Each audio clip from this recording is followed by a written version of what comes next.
Assalamualaikum. Nak beritahu pagi ni kita sedang menuai ikan tilapia sistem rush yang telah kita bentuk di madrasah kita. Masya Allah, tabarakallah. Cuba tengok Ami pegang. Bagi Ami. Jangan lompat Ami.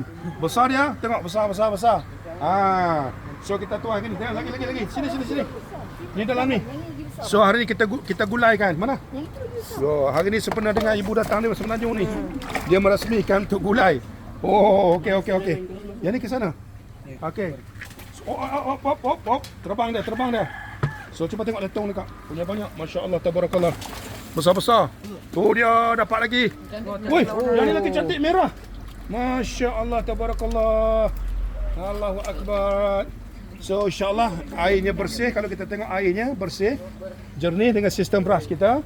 So ikannya tidak busuk. Ikannya bukanlah wangi maksudnya, tapi tidak hanyir lah. Tidak bau daging dia. Kalau bila kita masak. Ni lagi. Color dia lain ya. Masya Allah, cantiknya. Oh, luka dia. Luka dia. Nampak? Wah, jangan pegang lagi. Tak sana luka. Sini.